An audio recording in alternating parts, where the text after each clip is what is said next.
What's going on, everybody? We're here with another episode of Make America Debate Again. I'm here with Hotep Jesus, aka Brian Sharp.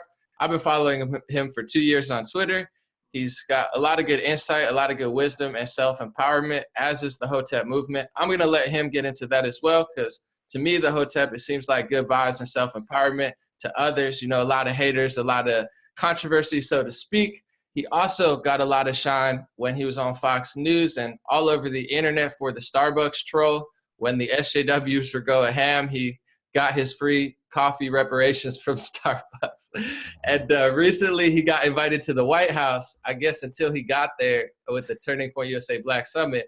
And then he got there, and then the message was Hotep Jesus can't join the club or whatever. I'm going to let him say his piece, but Hotep Jesus, thank you for joining me.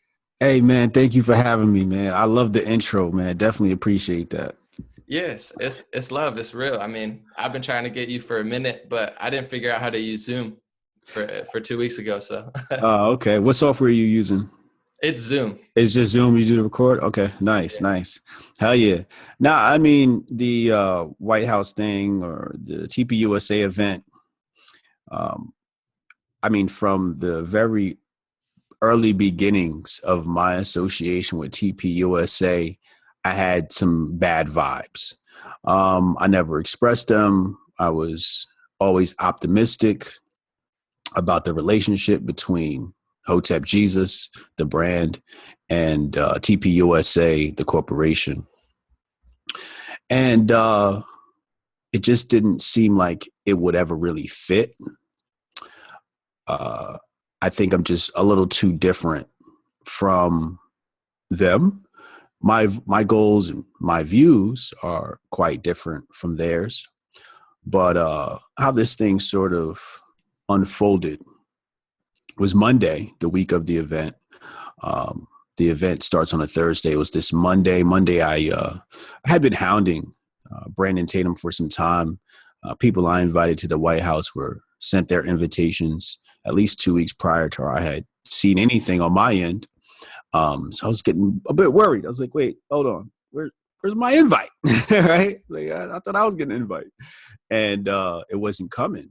So immediately I knew what time it was. 2 weeks out, I was like, damn, I'm cut from the team. You know what I'm saying?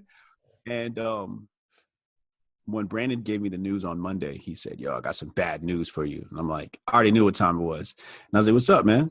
He was like, yo, we can't have you at this event, da, da, da, da. And then further speaking, he basically, I think his second statement was, you're banned.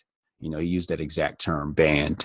And I was just like, oh, wow, banned. Like, that's an honor. Not just uninvited, straight up banned. Yeah, I'm banned. I'm like, oh, this is awesome. I love being the bad guy.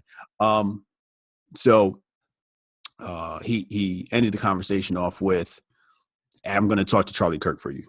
He said, I asked him, I said, are you sure this is not above Charlie Kirk? And he said, no, it's Charlie. This came from Charlie Kirk. There's nobody above Charlie Kirk, was his response. And this was before or after you flew out? This is before. Okay. Yeah, the event was on a Thursday. This was a Monday. We were speaking on the phone. I was home. Did you buy the flight ticket before, or? We're going to get into that. Okay. We're going to get into that. So that Monday, he said he was going to talk to Charlie Kirk. I'm going to see what I can do. I was like, okay. I knew there was nothing he can do. So I was already in preparations to make plans. And just to jump to answer your question, I was riding down with some friends anyway, so I let my friends know the news, et cetera, and I hadn't heard from him. So it's Wednesday now. I pop up in a group chat with him, Candace, Charlie Kirk, and express my concerns. And Brandon, said he was going to call me back. He has not called me back, and I just wanted that, just off the principle. And he had some back and forth with Candace, and eventually they got on the phone without me, sans Hotep Jesus. And I was like, whatever, that's cool. I kind of expect to get the cold shoulder. So that Thursday, I'm down there in DC with my friends. They've checked into the hotel. They had their invites to the White House and everything. And, I had just recorded Hotep's Been Told You. That's our podcast with Uncle Hotep. And that was episode 18. And I was talking about, the band. Yeah. And, I like Uncle Hotep too. I follow him as well. yeah, that's the OG. So it spread to Twitter. And when it spread to Twitter, Brandon Tatum finally called me. All of a sudden he was so quick to call. Now you want to call me, Brandon. So we got on the phone. I got off the phone and I met him in the lobby, and that's when you see the video, which is not available on the internet. I have it on my phone. And if anyone would like to purchase that video, we can negotiate. So you, because I thought at first maybe you thought you bought a ticket and then they told you after. So they kind of told you before, did like enough time to cancel your plan, so to speak, or did you just feel like even though it was enough time and you were just coming anyway? I don't feel that it was enough time. It was Monday and the plans were to happen on Thursday, and I had to hound him. I had to email some guy named Gage, and I CC'd Brandon on the email as to, what's up with my accommodations, my travel accommodations. And, that's when Brandon called me. Okay. But that was Monday. So, had I not called them or, hounded them and followed up, what I even have heard before Thursday, And you were under the assumption, I guess, before everyone got their invites, like everything was good. You were at events before you met up with them. I remember I saw the selfie picture where it was like, yo, we got some stuff brewing. It was all good just a week ago. See, I don't even in general, in my own life, like my personal rule, I'm so busy. I'm like, no drama. I don't get into personal stuff. But with this one, I guess what really made me think, first off, I saw the Daily Beast article. You say you don't think that's why they canceled it, but they kind of like roped you into like Charlie Kirk, and they had a picture of him. I saw it. It was like a massive hit piece trying to rope him in. So I guess that's what they referenced as far as like, and I read the article. It was just like anti-Semitic conspiracy theorists, this, that. He questioned 9/11. Like, I was like, oh man, they really threw the whole kitchen sink at Hotep Jesus here. Yeesh. It's kind of like the kid Brother Nature. Brother Nature had some old tweets that they dug up and tried to cancel him. Yeah.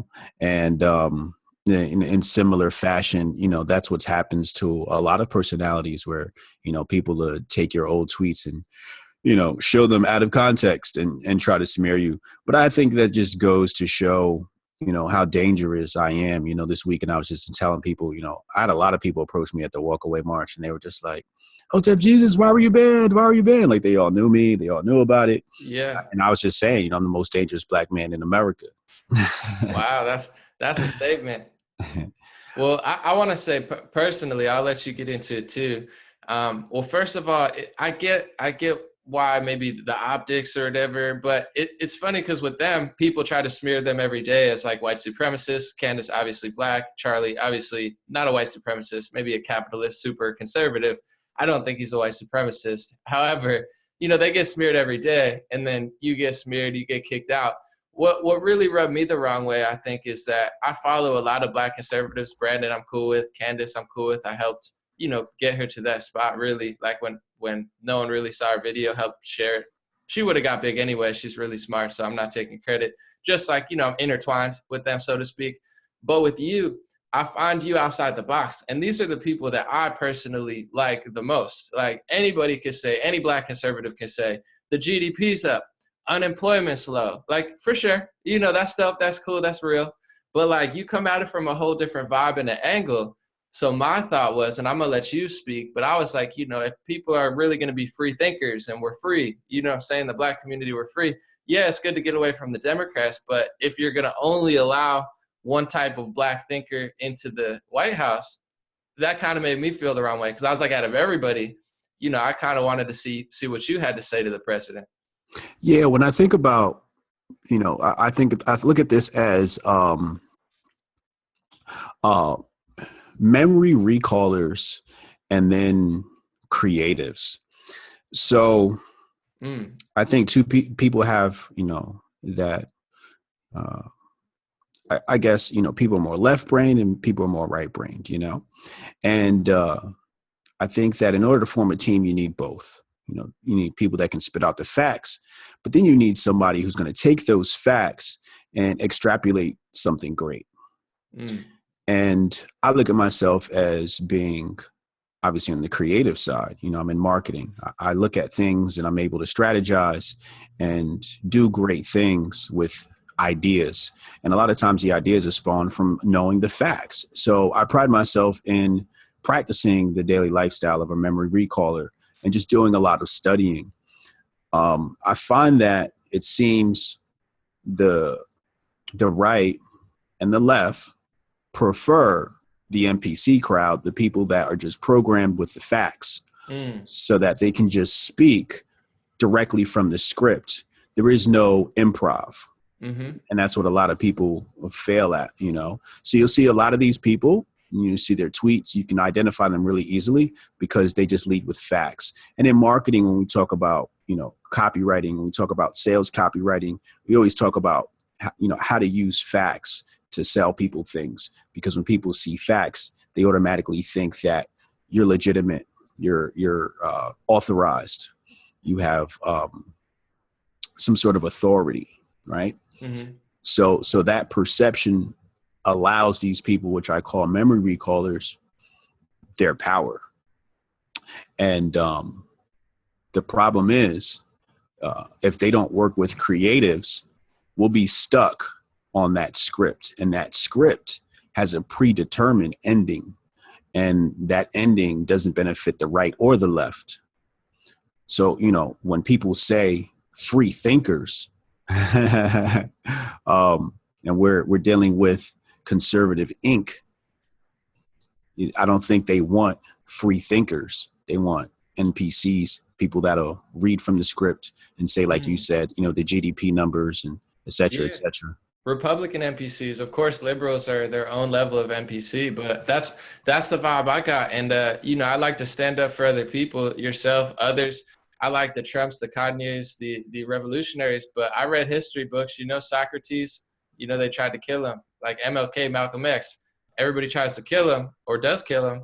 And then all of a sudden everybody's, oh my God, they're so great for the next 100 years. Yeah, I agree. Then why'd you kill him? So it's like, I feel like the same vibes are coming back, where it's like all the people that are willing to stand up against the mold, even conservative wise, a tragedy happens and it's horrible, it's terrible. But then a lot of conservatives use that tragedy to try to censor people. And that's what the left does, where it's like, yes, no matter which way the tragedy goes, it's horrible. But if you take that and then try to use it to take away the free speech from someone else that's totally unrelated to that incident, how are you any better than the liberals? How am I not a Republican, but I'm standing up for free speech more than them?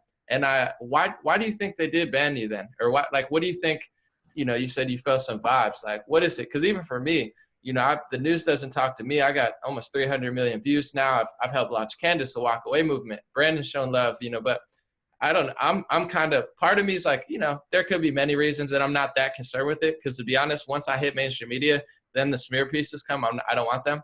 But also part of me is like, is it because I'm not an NPC? Like if I just said 5 things on loop, like a pull string doll, maybe I'd have those opportunities. But like, I'm not tripping about it. I just always wonder, I'm like, is that what they want? Yeah, that's why I'm not there. I don't read off the script, man. I'm not one of those people. And it's not that I have a problem with the script. It's just that this script isn't the end all be all. It's like, you got this information. What now? It's like when Black people say we have to raise awareness about racism or police brutality or slavery and civil rights. And it's like, we've been studying this information for so long. It's like, what now? What are you going to do with this information? If you're a corporation and I come to you with all this data, you don't just say, oh, look at the data. This looks cool. No, you take the data and use it to build your business. These people aren't using the data. Really what it is when people use this term deep state lives on both sides, and the truth is a lot of these people want their seat at the table. They're not actually trying to create change. They just want a seat at the table, whether that's the Congress table or or media pundit table. Mm. They want to see the table because those positions are offered luxuries, both in money and amenities. Mm. So That's real. I've been saying, because I was on the left for a little, observing what was happening in the Bernie movement. I thought he was going to break the matrix, the system. Didn't happen. But then I saw the new progressive wave, and I'm telling my progressive friends, I'm like, dude, they're just as bad as the Democrats. Yeah, they're getting their seat at the table. But if they bring in a further left socialist communism, they're not helping me. Same with the right. If we replace Mitt Romney and McCain with Charlie Kirk and Ben Shapiro, and they do the same things that Mitt Romney did, are we really free thinking, breaking the matrix, or are we just replacing the old heads, the old deep state, with the new one? That's exactly what we're doing. That's exactly what we're doing, and it's just the next batch being groomed. These people are just being groomed to replace the guys that are the gatekeepers now. And the gatekeepers told Hotep Jesus, you're not allowed. You're banned, Yeah, but not even uninvited, like banned from every event they ever do? That's a question that is up in the air. I don't know. They did say for this event, Brandon did express some, something about, it's just this event, you're not banned from TPUSA, but let's be honest, like, would you want to work with TPUSA after they handle the situation like this? You know what I mean? So I was trolling the event low key because I said, and I was making people mad, even my fans, but I said, if I was black, I would be there.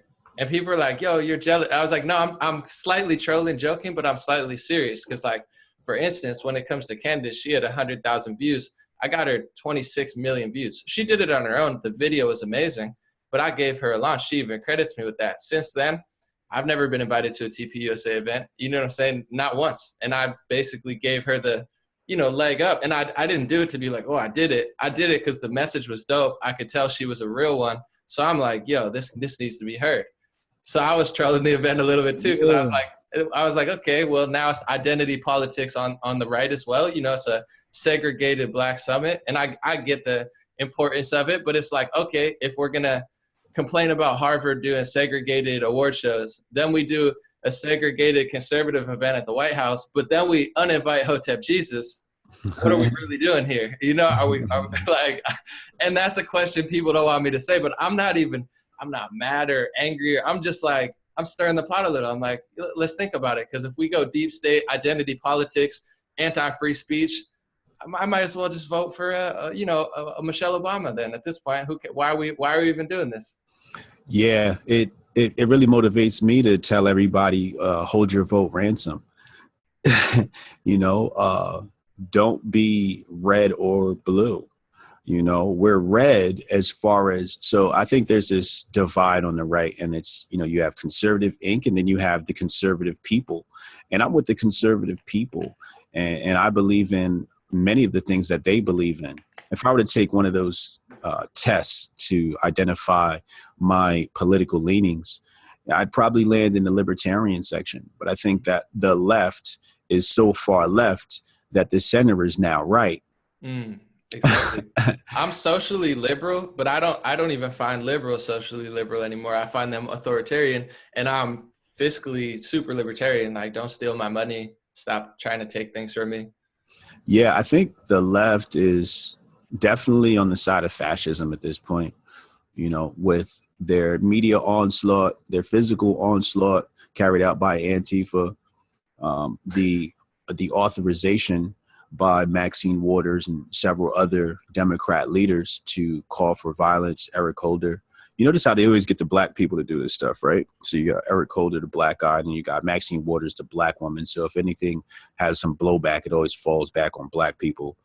Do you think they do it for that reason? Or do you think, because part of me thinks that's a possibility. Part of me thinks there's the identity politics game that they could hide behind. Because then when Chuck Schumer says, Maxine, don't say that, they say, oh, that's racist.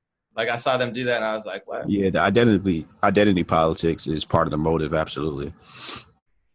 I want to get into you as well, like, just because I find that you have a message and, something unique to share, so we could talk about the other stuff all day, but will you wrap it up, I guess, with the White House stuff, turning point? What's your last message for TPUSA, Candace, Brandon, Charlie, maybe Trump, that he didn't get to hear from your mouth? Ha. Shout out to Trump. Great job. Keep doing what you're doing. I wouldn't change a thing.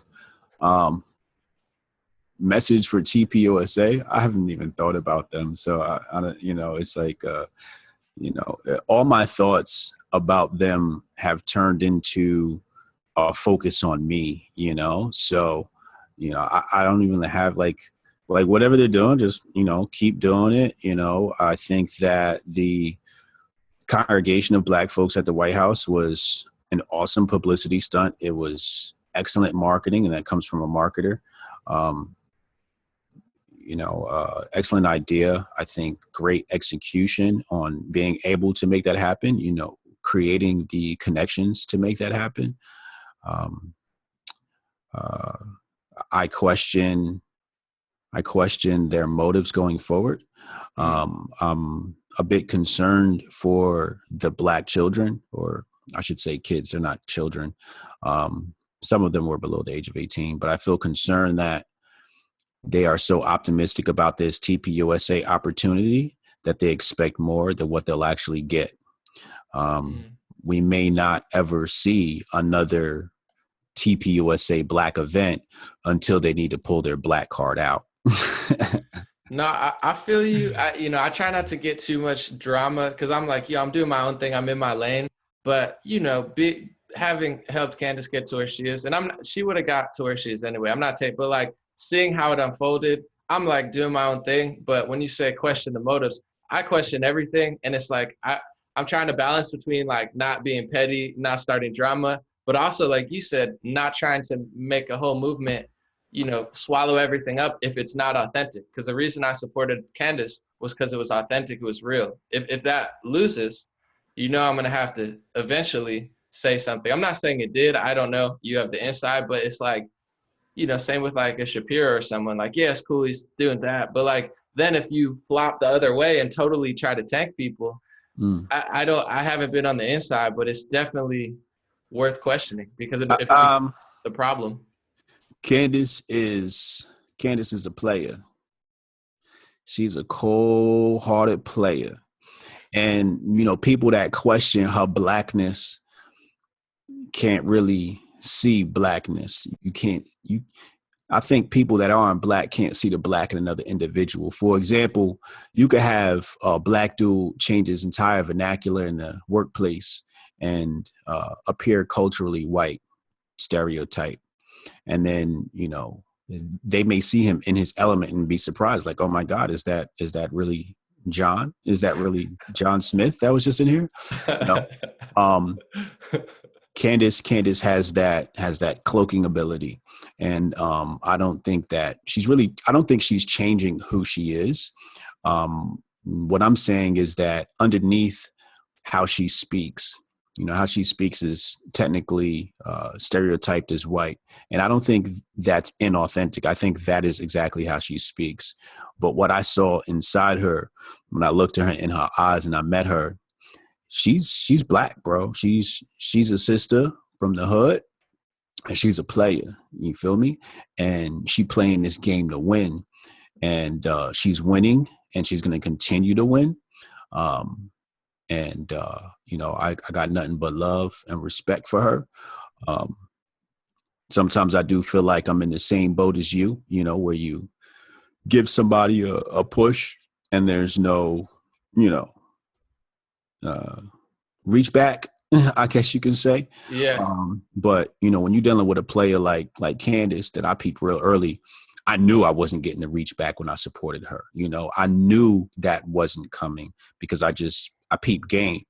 So I never, if I got one, I'd be surprised. You know what I mean? Like, oh, wow. Like, oh, really? Oh, you've grown as a person. You know what I mean?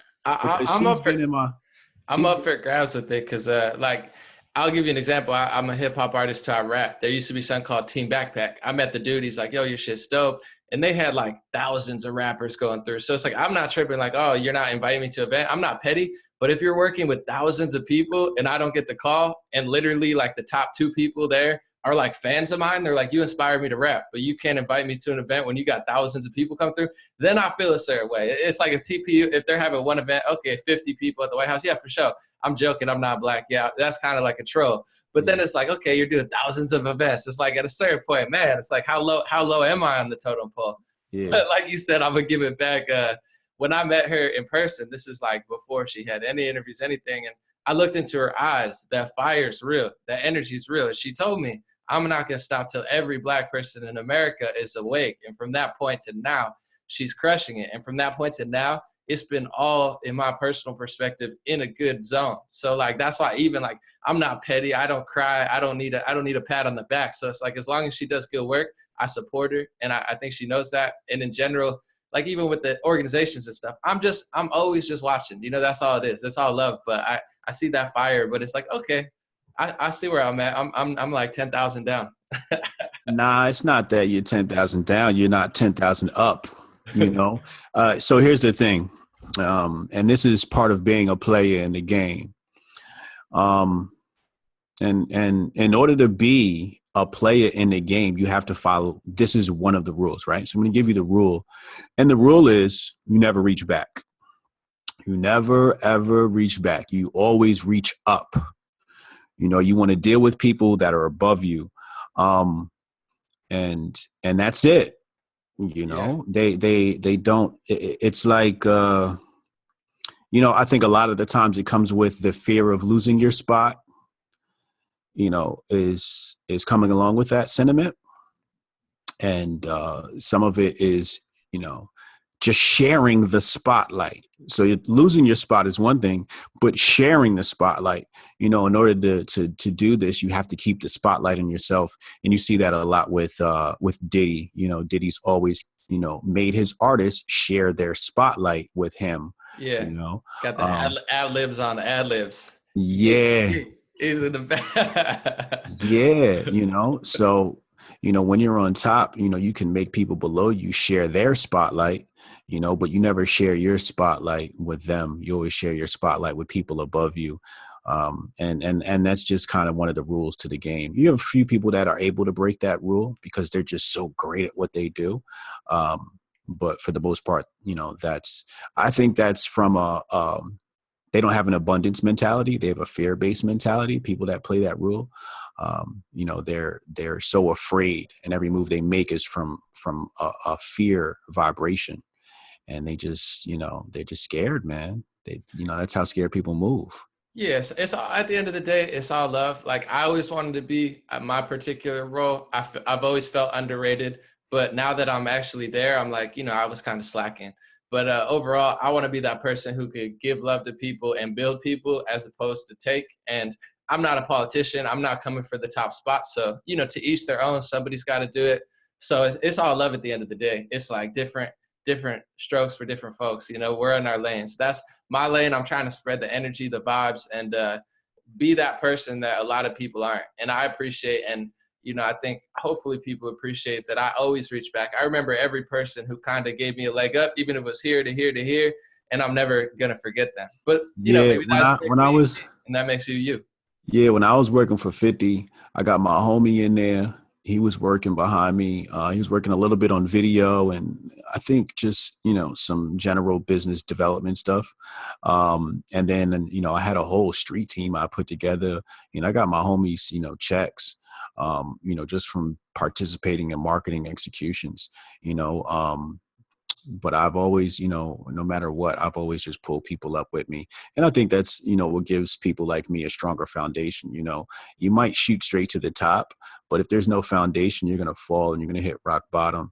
But if you take that, you know, slow and ethical route and you're just good to the people around you, you might get there slower, but when you get there, you ain't going nowhere. That's real. And I always say with everything, because people in interviews, sometimes they try to get me to say something. I'm like, time will tell. You know, time tells all. I'm not God. I'm playing my role. I'm checking myself because I'm a human, you know, so taking a lot of W's, some L's. So I'm focused on me and everyone else. It's all love as long as they don't really try to mess the game up.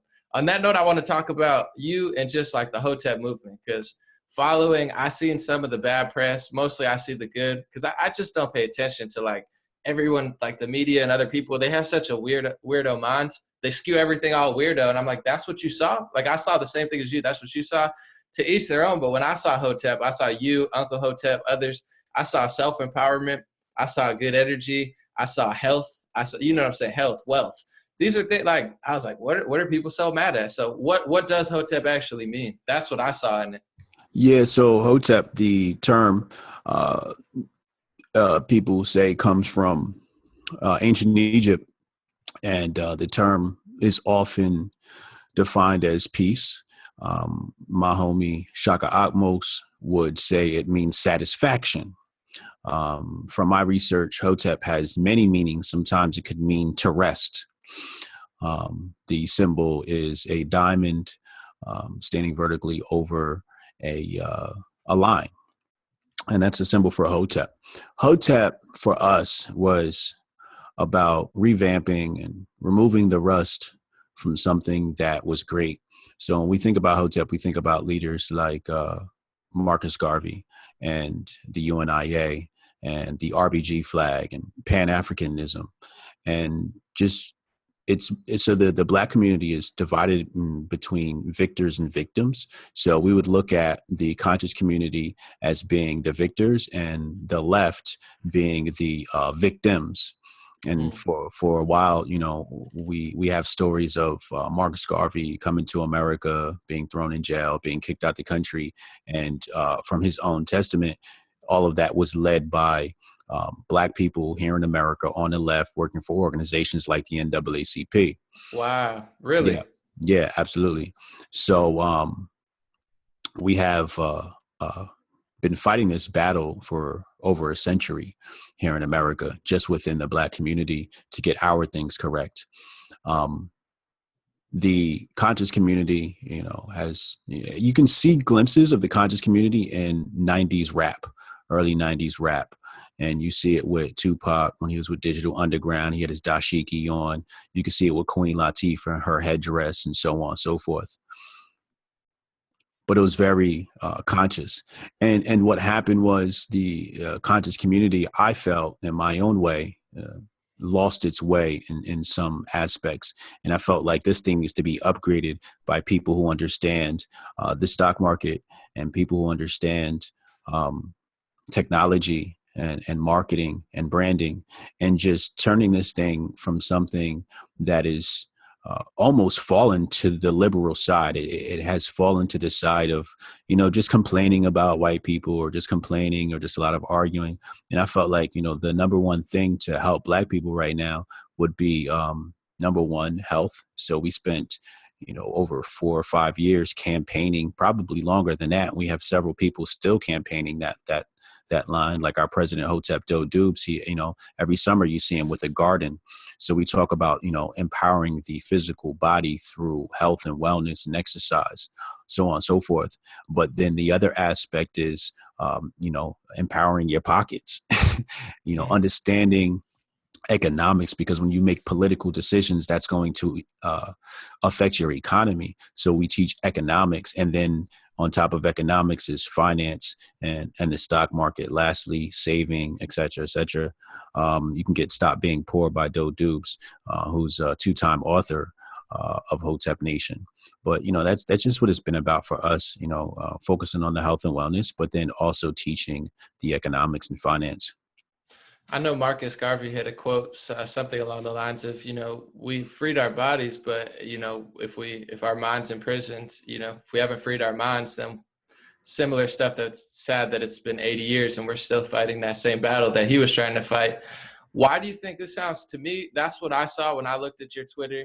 That's what I say when I look at all the Hotep's Twitter. I see health and wealth, all the stuff you talked about, financial management, healthy minds, like optimistic, not blaming, empowerment. Why do you think you guys get such a bad rap in the media and among, I guess, normal people that don't get it? It's hard, you know, their way is the easy way. So they'll have this movement called body posse. And, you know, you have these women that are overweight and technically they're at a health risk. You know, they're not going to make it to, I mean, seriously, you know, all jokes aside, like these people are at a health risk. And when you look at the Black community and our Black women, so many of them are obese and so many of them die from things like lupus, high blood pressure. High blood pressure is huge in the Black community. Everybody's got a blood pressure machine. Mm. Heart disease, cancer. So, we're losing our people to this way more than we are losing them to police violence or something else. Mm-hmm. But it's hard. The path that Hotep takes is a very hard path. We're saying, instead of you saying, oh, I look good in this dress, even though I'm, 20 sizes too big, we're saying you should probably drop that weight, but that's not easy. Yeah, people That's don't want not, to hear that. yeah. I know that's what really bothers me about, like, I was kind of duped into the Black Lives Matter. I wasn't like marching in the streets or something, but, I was like, that's dope. That's empowering. But as I started getting older, as it started showing itself, I'm doing the math. Okay. Black people in America are killed by police 0.02% of the time. Very, very low. Talk about high blood pressure, obesity, like United States, we're the most obese country by far. It's really sad. We got the worst quality food. You got opioid epidemic, drug epidemic, like people killing each other. I'm like, yo, like how? And then I'm talking to my friends and I'm like, I'm not trying to be disrespectful because it's not the optics, as some would say, are not very good. But I'm like, yo, I do care about Black lives. So like, how are we not going to talk about the 99% and spend our whole lives talking about the 0.02%? And even that, you're probably not going to save. Your strategy is actually making that worse. So I'm like, you're really not doing anything. But like I said, the optics, I'm like, I don't want to say it. But at the same time, I'm like, F it, man. Someone's got to say it. Well, here's the thing about America. America isn't a country. America is an amusement park. It's a playground. It's a circus. It's a show. It's augmented reality. Wow. Here we are talking on Zoom. So I trip out sometimes. I'm in like, I don't know where I am. Yeah, we're, this country is a wild land. It is not normal by any means. It is abnormal. And that's what makes it fun. America is a place where anything can happen. And in some ways, I think that's really awesome. I think that's really awesome that at any given time, no matter, you can eat 1,000 bags of Doritos, right? Or you can grow your garden. The problem becomes when you have companies like Monsanto who destroy through pollination the natural foods we have, and then corporations suppress the farmers and do things to farmers, and cities put out ordinances where you can't have gardens and you can't collect rainwater. Yeah. That's when America starts becoming that Sodom, like, this isn't so good. You know what I mean? Yeah, no, it's crazy. Like, to me, everyone talks about Nazis. Like, you're a Nazi, you're a Nazi. You get called a Nazi if you support Israel. You get called a Nazi if you don't support Israel. It's like people are throwing that term around way too loosely, but I'm talking about Operation Paperclip. 1,600 Nazis came into the U.S. government. And also Bayer is a Nazi-run company that just bought Monsanto. So I'm like, part of me, the chill part of me is like, oh yeah, maybe it totally changed for sure and it's better now. But Monsanto wasn't being run very well before, and now it just got bought out by a Nazi company and no one cares. I'm like, a drug company. A drug company bought out the food company that was already operating like a drug company. It's funny because, when you think about the FDA, what does it stand for? Food and drugs. So the same entity that's handling your food is handling your drugs. Mm-hmm. So, it's kind of crazy, but I don't know. I think all the bad that happens in America is what makes it fun, makes things interesting. Anything could happen. And I think people need to understand that what America is, and understand that this thing is the wild, wild west. And you have the option of staying and you have the option of going. But I think that the thing that keeps this wild, wild west great is the Constitution.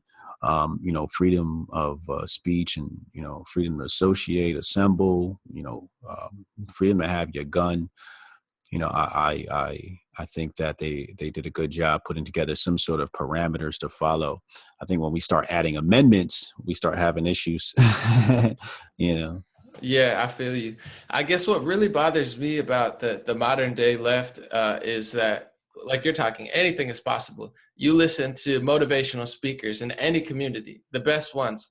They're talking about don't look at what you don't have, look at what you do have. Like, don't complain. No matter if you're here, here, here, here, here. The winning strategy is just to hone in on what you got to do and get it done, no matter what. If you got a mansion or you live in 10 people to a room, that's the strategies to succeed. So it's like, people get mad at me. Oh, anomaly, you're leaning right. I was like, well, because I don't even care about politics. I'm about philosophy, ideology, psychology. Nothing about leftist psychology works. It's literally what you would do if you want to be overweight, if you want to be poor. Like, there's nothing good about it. Every element of like success has to come from gratefulness, optimism, and executing on what you have, not complaining about what you don't have. And I guess what's really pathetic about it is the things that people are complaining about. It's embarrassing if you look on a history scale, even within the last 50 years. It's like the things that they think are oppression are really just like super privileges stacked up to the point where they don't even know how lucky they are. Oh yeah, absolutely. I was just thinking about something and I totally forgot the thought.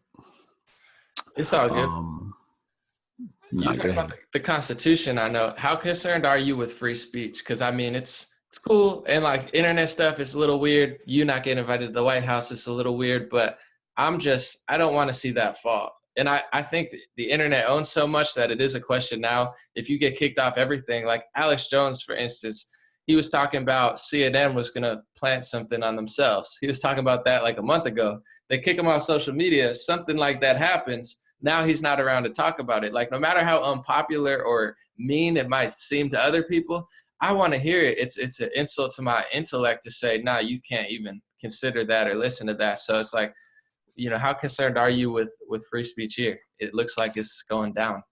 Yeah, that's the thing that's going to kill America. It's just that word free, and being able to do whatever you want. Like so Candace Owens has this thing called Blexit, and then the slogan is "We Free," and it's just like, you not free if you got to ban Hotep Jesus, right? You Uh, not free if you have to do that, and it's because you're still afraid of the media, yeah, right? off one article, and it's like someone who gets literally. I just read articles where they're getting smeared even worse than that, like 5 times a Yeah. week. Yes, but I mean, that goes back to, so I remember what I was gonna say. So, when I was talking about playing the game, right? And knowing what to say and how to say it, and knowing what not to say is most important. I knew what to say and what not to say all the way up until the point that I was able to connect with TPUSA. And then the next point beyond that is, it's like, how far do you want to um I guess, challenge your integrity or compromise your integrity to get to that next level. And I'm not ready to compromise my integrity to go to that next level. And that's why you'll see me get banned, because, and I'm not saying it's anything I've done with TPUSA, it's just how I operate. And the way I operate is not conducive to conservative ink. And I may never reach that point where, I'll compromise my integrity to reach that, because I don't think I have to. But, that just goes back to the fact that we are not free. We are not free, and we're being challenged. And just like you saw with Alex Jones, and you got gab.com was taken down, like, that's pretty scary that you can just, remove my .com. Like, how many times have they moved their .com? And I don't even like Gab. I have an account, but I don't use it. I don't like Andrew Torba. I don't like Gab. I think it's a trash app. And that's just coming from somebody who, I'm in technology marketing, so I deal with applications all the time. I've worked with, over 25 applications in the past few years, and it's just a trash app. But why'd they get taken down? Yeah, no, I feel you. And with the, we free stuff, like I'm trying not, because I don't like drama. I don't like to like conflict with people that I like Brandon and Candace. It's all love. You know what I'm saying? I hope they do well. But if you're like free thinkers, this is a term that people have been using for decades. And free thinkers, it used to mean like outside the matrix stuff. People got confused, went to the left.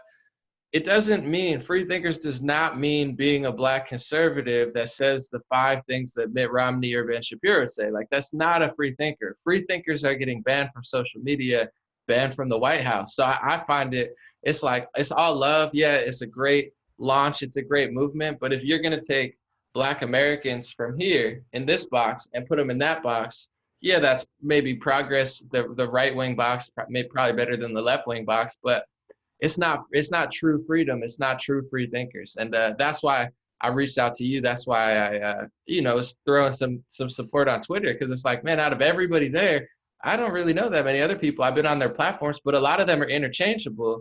Not hating on them personally, but you could take 10 of them, put the other 10 there. They say the same stuff. Like, you're someone who doesn't. So I'm like, you're going to ban the one person who really sticks out. Like, to me, that was kind of weak, but that's what they're scared of. That's exactly what they're afraid of. And this isn't coming from me. This is coming from other people. I want to say about 45 days ago, a woman said to me, she said, Hotep Jesus, she said, the right is afraid of you.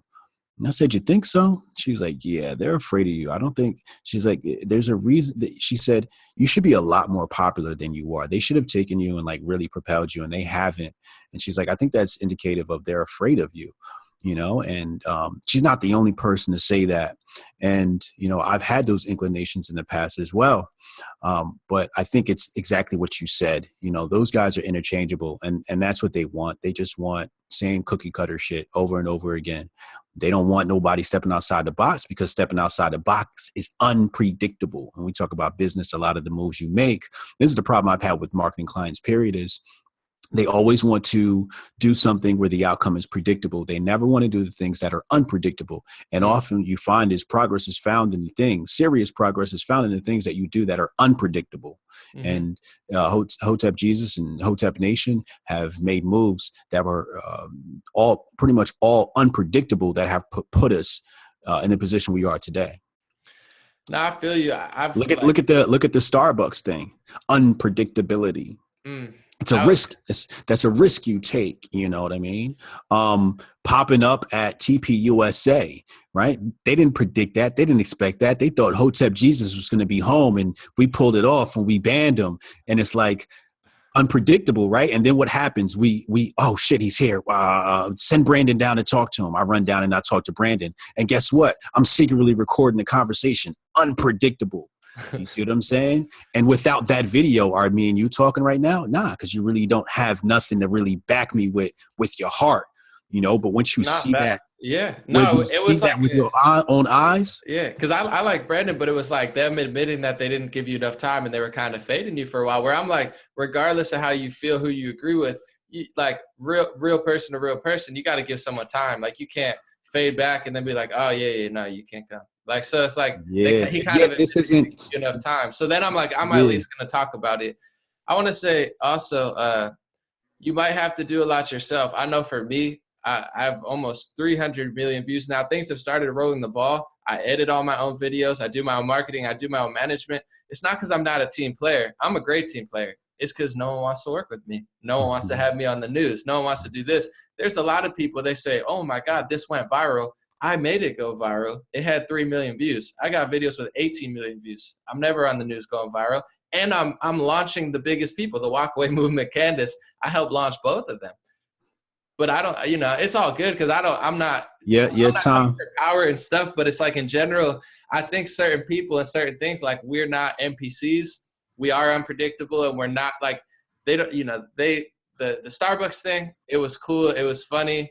It was like everyone's trying to place you where they want you as opposed to where you want to be. So it's like, if they can use you, even when conservative media does post my stuff now, they spin it in this weird negative way where I'm like, yo, don't do that. Like, that's, Yeah. What it is just keep pushing and make yourself undeniable. At some point, what's going to happen is they're going to reach a pressure point, and it's going to be a point where so many people are going to start to say, why isn't this guy popular? They're going to somebody's going to have to give you a platform. It's getting to that point, but it's like, it's interesting to me, just how it all unfolds. Because I'm chilling. I don't want power. I don't want to be a politician. I want to be chilling financially, so I don't have to worry my family not being dead and stuff. But I don't have this like insatiable thirst.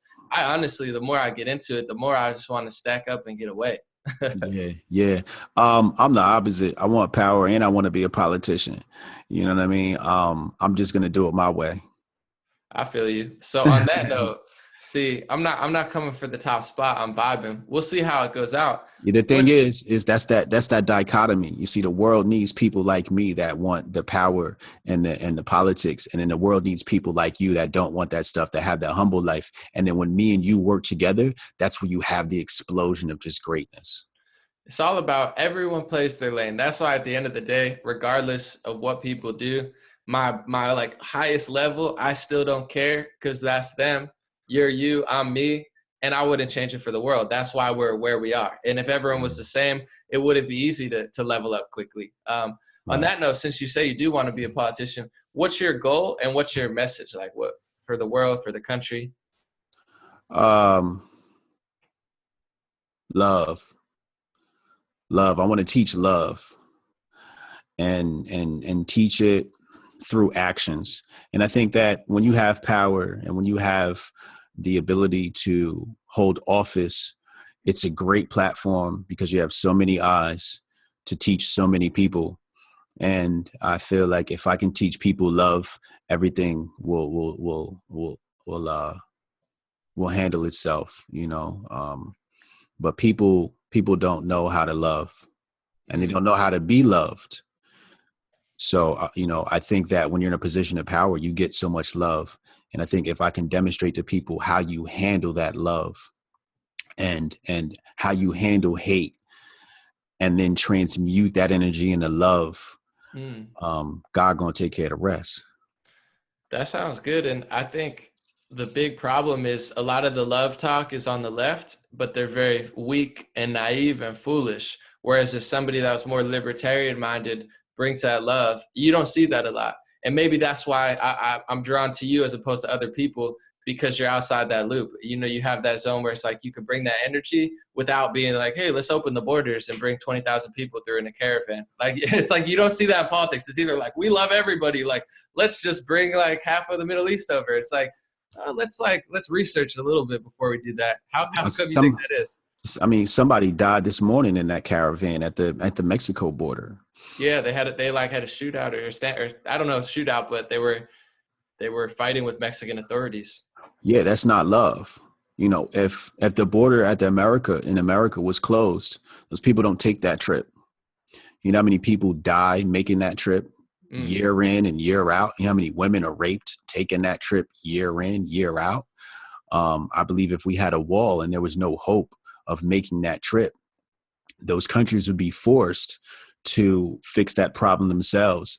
And that just goes back to like the Black community. It's like, welfare. America has become the welfare for so many nations. And when you provide welfare, you cripple the nation. I think if we, like Donnie Trump always talks about, man, is, let these nations handle their own mess and let them be independent. And if we provide aid, let's be smart about it. Let's not provide the type of aid that destroys economies. Absolutely. So how could we make a more stable world? I know love. Like, what else? What do you think the world needs the most now? From what? Maybe like policy standpoint. Less policy. The policy is the issue. We got so many fucking policies. It's just like, why do we keep creating policies? And that's, like when I talk to people about finance and economics, I let them know, I'm like, look, none of this stuff is different from anything you know. The only thing that's different is you're learning a whole new language. And that's what these people do. They create a coded language. Now you have to learn that coded language to understand just the policy. So when we talk about policy, just because you read a policy doesn't mean you understand what it says. You have to understand the legal and economic language being used in these policies before you can reach that policy, before you even read that policy and understand it. Now, nobody's being taught that language. The only people that know that language are the politicians creating the policy. If I took the policy right now and handed it to the average American, they'd be like, yo, what does this say, yo? And I'd give them all year to read it and digest it. They'd come back and be like, yo, I don't know what this says. Because they'd have to spend a year learning the language. These people go to law school, how many years? and take how many tests to learn that language? So for me, I'd destroy the language. You know what I'm saying? I'd be like, no, stop using this coded language and somebody create, let's say we keep the coded language, somebody create a dumbed down version of what this policy says so people can actually understand it. Because then we have middlemen who are still attorneys. Like we have to rely on Cernovich to decode this stuff. And we don't trust Cernovich. When I read he's been cool to me, man. He's retweeted me a lot. Yeah, he retweets me too. That doesn't mean I trust him. He'd probably be okay with that. He's an interesting guy. Oh yeah, he knows how I feel about him. On that note, I want to say, I feel the same way about contracts. Whenever I get one for music or law or whatever, I send it back and I tell them, make it make sense to me. Like, no, I'm not dumb. I didn't go to law school, but I could read. And that's way too much wording. That this means that. Yeah, no, I know. I read it. But take that 10-page contract, make it a 1-page contract, and say exactly what you mean. And either they do it or they don't. But I think the whole thing, like you said, that's a brilliant point I've never really heard brought up. Destroy the whole language. We're signing 100-page iTunes, contracts. They probably own all my organs at this point. I don't know. I've never read it. So it's like we've become a weak society, not just because of the media and the beta culture being blasted in our face, but because people are allowed to hide behind lawyers and, computers and companies. And it's like back in the day, I'm not saying I want people to kill each other, not at all, but people would just duel, like man up, as opposed to like hide behind 20 lawyers. Like the worst people in the world, you can't touch them because they got a lawyer like shield surrounding them. So I like that. What do you think people misunderstand about Hotep Jesus the most? Like, what's so misunderstood about you out of everything? Man, I think my intention and authenticity. So it's two types of people. It's people that like, nope, I believe Hotep Jesus. And there's people like, I don't believe him. Like, there's no middle ground on me, So I think that's the one thing that's misinterpreted.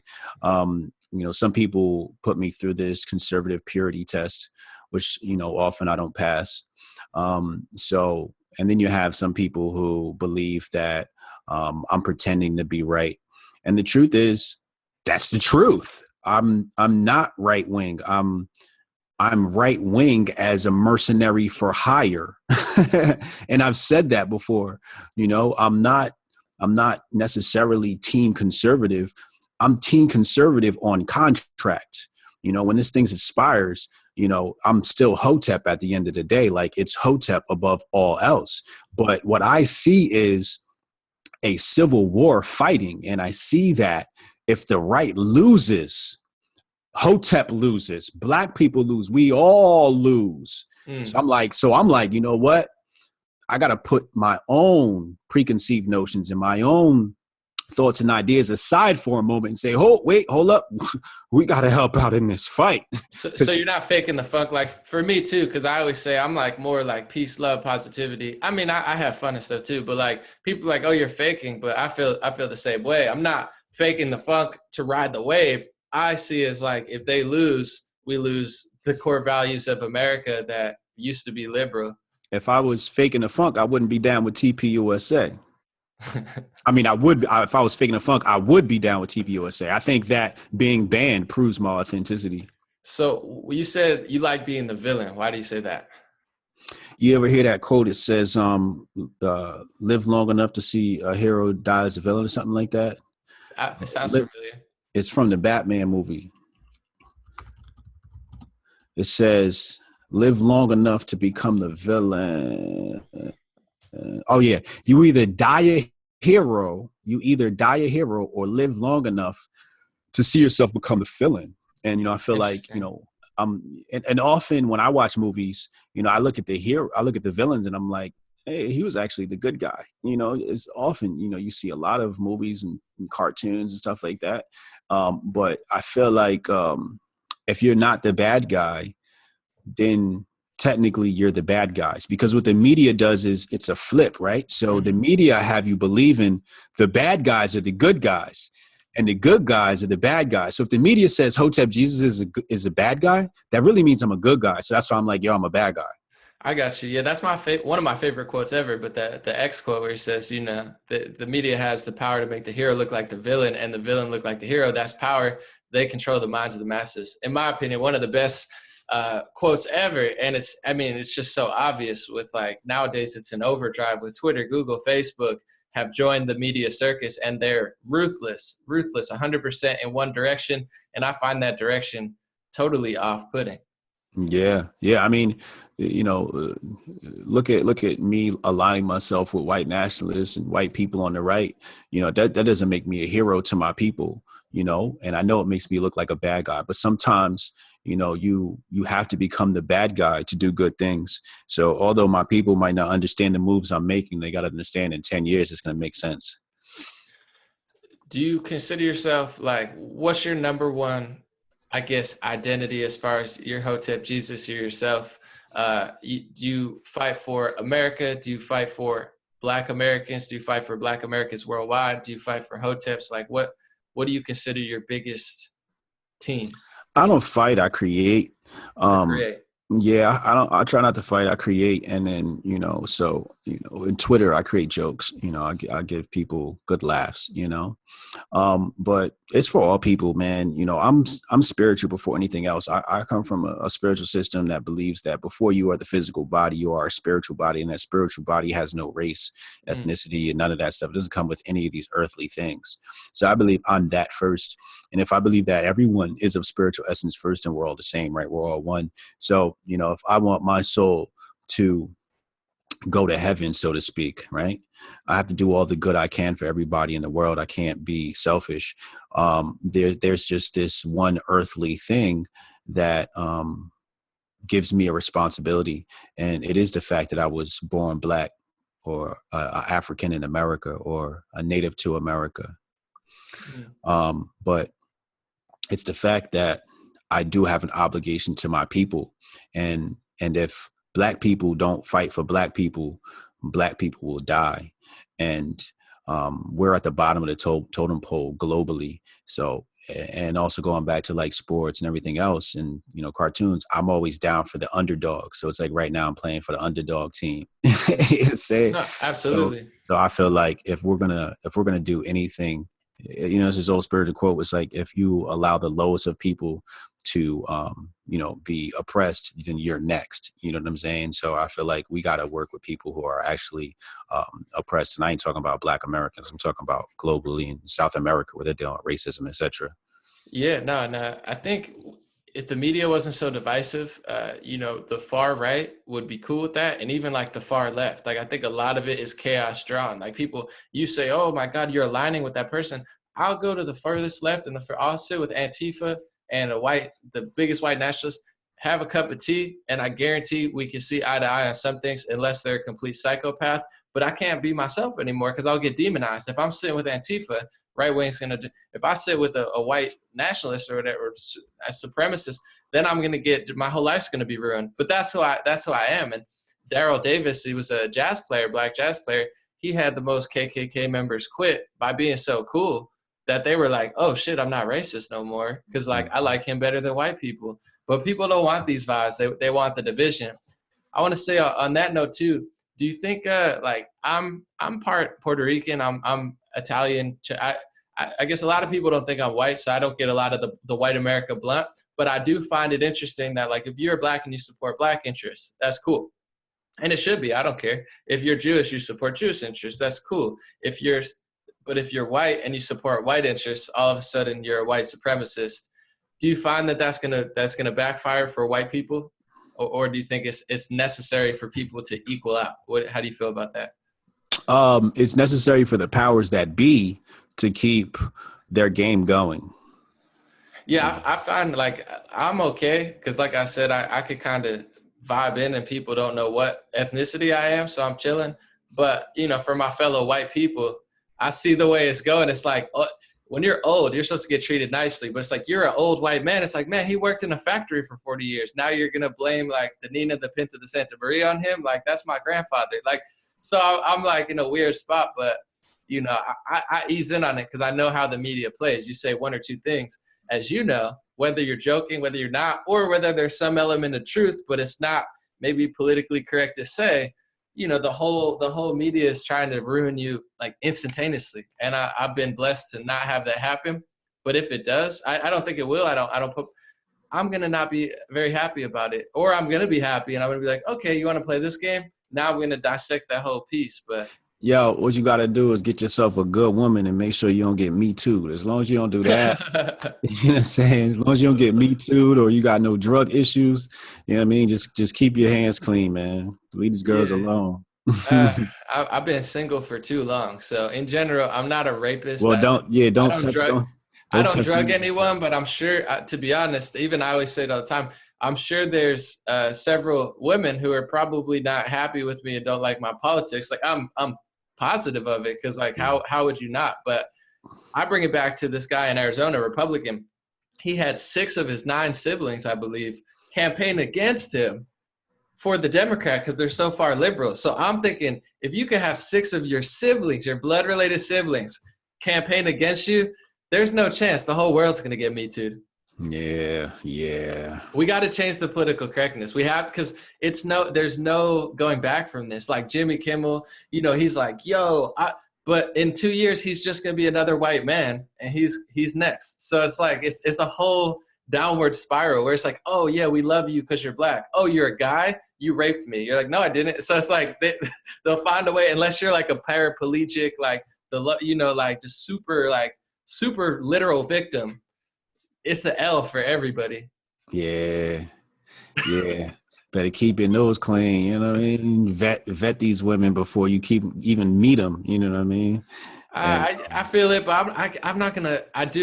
Would like to find a nice girl that I wouldn't have to worry about stuff, but I'm not gonna live my life in fear, because if it goes, I know what I've done, I know who I am, and nothing I've done is that severe. So I'll take a minor L and I'll take a huge W for the people. You got 300 million views, man. You better be careful. It's too late, honestly. It's like I have fun. I've been single, not by choice. I just haven't found any winners. But in general, like at any point, anyone can say anything about me that they want and probably publish an article. Like it's unfortunate, but that's that's life. Like it could be 50 years and they felt a certain way from 50. If that happens to him, I mean, there's multiple people who could say whatever they want. Is it true? Probably not. If it is true, I'll be like, yeah, that happened. I didn't rape anybody. I didn't drug anybody. I didn't do anything weird. But at the end of the day, like even out here, like I'm in California, there's a lot of like all the liberals are into like fetishes and stuff. And it's like, and then they get all weirded out. I'm like, yo, you guys are doing all that stuff. Like, what's the, like, how are you going to be mad at Louis C.K. for asking for permission when you guys are having sex parties and stuff? Like, right. I don't know. It's a lot of hypocrisy, but I feel you. I'll be as careful as I can. But at the end of the day, it's just like, you can't even be a fictional character on The Simpsons. They're going to come at you. So what's your last message for the people? If you could sum it up with anything besides don't get Me Too. That's a valuable message. Yo, get my book, man. Get my book right here. Booksbybrian.com on Twitter marketing. You want to get the book, even if you're not interested in Twitter marketing, you want to get the book just because it's going to give you valuable insight into the world of marketing and how people are being deceived. I peel back the mask. It's called How to Build a Cult-Like Following. So if you ever want to peel back the mask on how these organizations or individuals are creating these cults, I give you my science and my look and my perspective on how that's done and my personal story and how I did it. But it's a great piece of work just to arm yourself with as defense. And if you're into that sort of stuff, offense. Okay. It's been another episode of Make America Debate Again with Hotep Jesus, a.k.a. Brian. Thank you for joining. I appreciate you sharing your story and vibing out with me for a little. Yeah, I appreciate you. Thanks for having me, man. I hope I come back soon. Yep.